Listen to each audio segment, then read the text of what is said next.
This is exactly how to add coolant to your Cadillac XT5. So the first thing you need to do is to actually stop your car, so turn off the engine completely and let it cool down for a couple of minutes. After that, you're going to locate the coolant reservoir here, as you can see. So you're going to locate this one right here, and then you're gonna slowly open up the lid here. Once you actually see if the lid is really hot, by the way, wait until it cools down before you open it up. That is often an indicator that the engine is still too warm, so we need to wait for it to cool down. And once you're able to touch the lid without any problems, that means that you are most likely good to go. So you, as I said before, you need to locate the plastic reservoir here. The reservoir will be a partially clear plastic container that is connected by a hose to the radiator. So something like this here, basically, or it can also be from the other side, to be fair, but just check it out and you will be able to see it. There should also be markings along the side. For most Cadillac XT5 models, though, the coolant reservoir is located on the passenger side of the engine bay and has an orange or pink coolant visible inside when properly filled.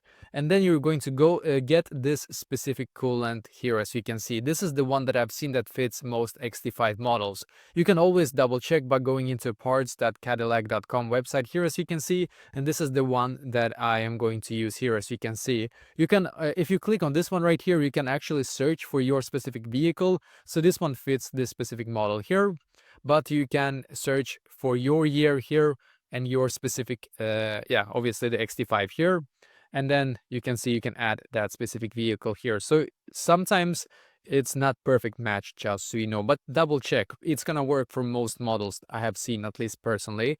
And then what you need to do after that, once you have gotten it, you need to get distilled water here, as you can see, because you cannot just pour this alone. You have to actually mix it. So it needs to be about 50% coolant here and 50% distilled water. So you need to mix 50% of this and 50% of that, and that's at least what Cadillac themselves recommend, just so you know.